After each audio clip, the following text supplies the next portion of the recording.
Bonjour et salut tout le monde, c'est Laser. On se retrouve aujourd'hui pour le résumé, le Titi Sport de l'Euro 2021, résumé du 22 juin. Commençons tout de suite par les matchs du jour. Aujourd'hui, nous avions un Croatie-Écosse et un République tchèque-Angleterre. Je me suis trompé dans le sens, mais c'est République tchèque-Angleterre. Donc, commençons sans plus tarder par le premier match. Premier match, donc voici les compos. La Croatie jouait en 4-2-3-1 et les Écossais jouaient en 5-2-2. Enfin, je dirais 5-2-2, voilà, on va dire 5-2-2. Donc on voit du côté des stats, on voit du coup victoire des Croates 3-1. Mais alors un match qui commence bien pour les Croates puisque à la 17e minute ils vont ouvrir le score par l'intermédiaire de Vlasic. Ensuite carton jaune à la 26e pour les Croates, le Croate Lovren. Ensuite McKenna, et on va avoir notre premier remplacement, rentrée de McKenna qui va se prendre un carton jaune dans la foulée. Ça c'est pas mal. Ensuite 42e, McGregor égalise pour l'Écosse. Donc ça c'est tout ce qui s'est passé en première mi-temps. Et puis deuxième mi-temps, but de Modric à la 62e et but de Perisic à la 77e qui donne donc la victoire aux Croates. Donc on peut voir que bon, les stats sont pas dégueulasses, hein.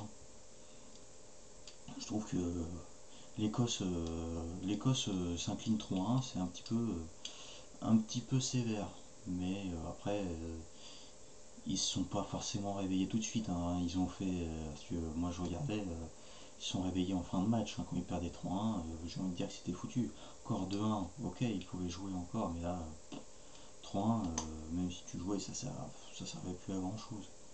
Bon, voilà, du coup, les Écossais sont donc d'ores et déjà éliminés de la compétition par cette défaite contre les Croates. Et pour le deuxième match du jour, nous avions République tchèque-Angleterre, victoire des Anglais 1-0. Donc voici les compos. Donc les deux équipes jouaient en 4-2-3-1. Donc si je vous résume ça, bon bah première mi-temps, but de Sterling à la 12e minute sur une belle tête là, comme on peut voir à l'image.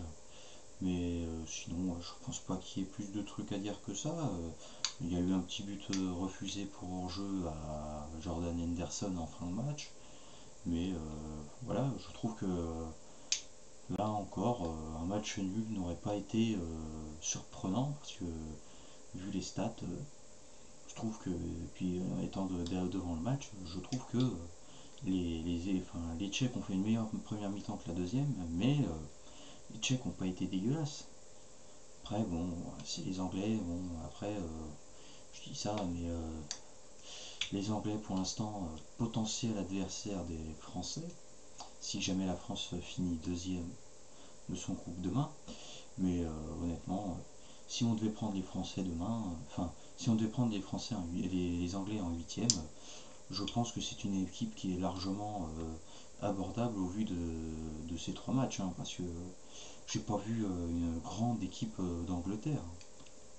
Bon, du coup, je vais vous montrer les classements. Donc, pour l'instant, dans le groupe A, cette partie-là ne change pas. Les Italiens se sont qualifiés avec 3 victoires, suivi des Pays de Galles. Pour l'instant, les Suisses, c'est bien parti pour la qualification. Je crois même qu'ils se sont qualifiés. Parce qu'avec 4 points, ils sont devant les Finlandais. Donc, les Finlandais et les Ukrainiens, qui sont pour l'instant en marge de se faire sortir. Les Finlandais ont un pied dans le plat après. Les Ukrainiens, c'est pas encore fait, hein. Tout dépend si demain les Espagnols font un match nul, les Ukrainiens c'est éliminé, mais si les Espagnols perdent demain, autant dire que voilà, ils peuvent encore se qualifier. Les Turcs finissent à 0 points, dans le groupe B, bah, du coup ça ne change pas là aussi. Belgique 9 points et les 3 autres à 3 points, mais c'est donc les Russes qui sont éliminés. Dans le groupe C, la Macédoine du Nord qui se fait sortir, Pays-Bas, Autriche qualifiée et l'Ukraine, comme je disais, bon, pour l'instant c'est pas fait. Et dans les 3 derniers groupes, bon, du coup là où ça change, bah, donc les Anglais passent premier avec 7 points grâce à la défaite de la République des Tchèques et à leur victoire avec 2 buts d'avance, les Croates se mettent en deuxième position. Et donc les Tchèques passent troisième, ils chutent de la première à la troisième place et les Écossais sont éliminés. Du côté du groupe E, qu'on pourra voir demain avec,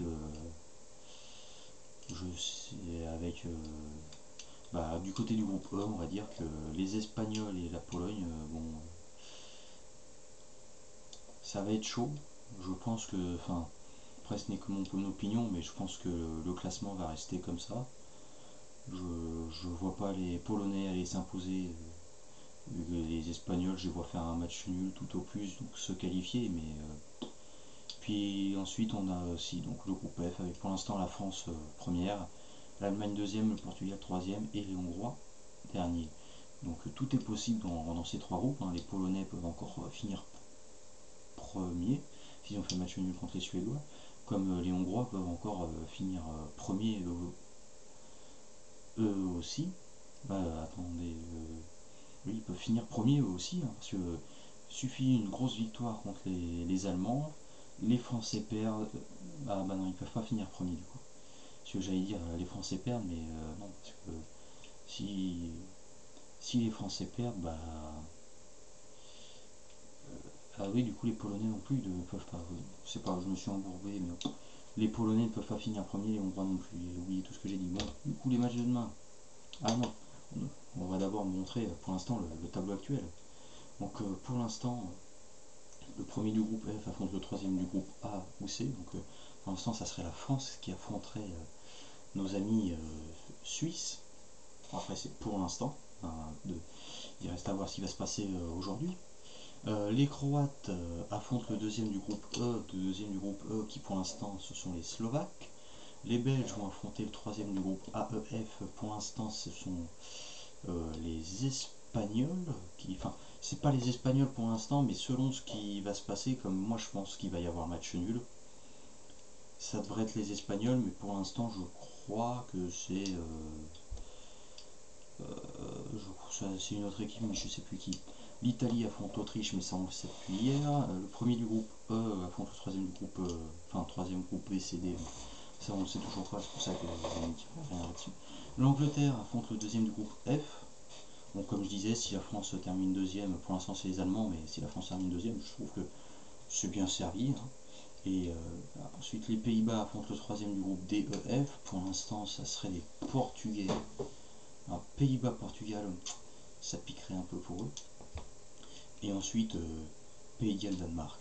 Donc tu vois, vous voyez, on a pour l'instant quatre possibilités qui sont les Anglais, les Belges et soit, les Belges ou Pays-Bas ou encore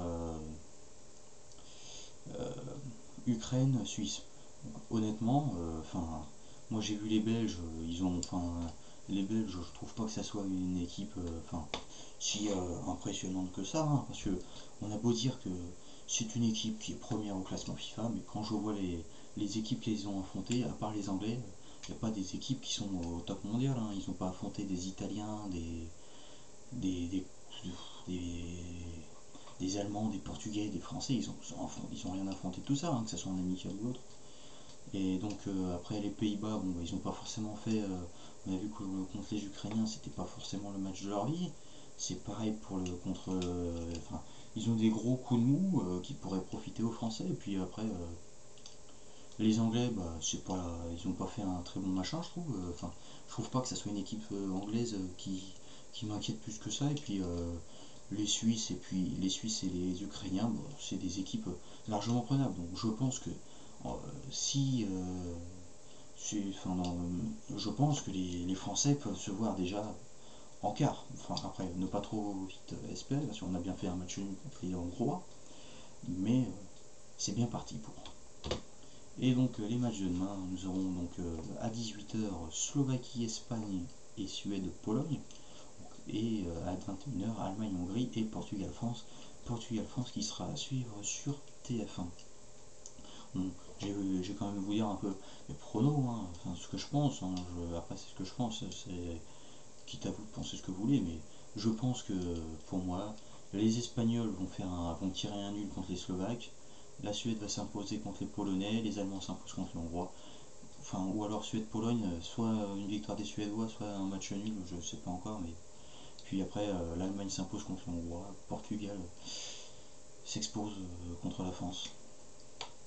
Voilà. Ils vont perdre, les Portugais vont perdre contre les Français, à mon avis. Donc, je vous dis à demain pour une nouvelle, un nouveau résumé. Bon, ça ne sera pas avec moi, mais en compagnie d'un autre présentateur qui est sûrement bien aussi. Allez, bye bye.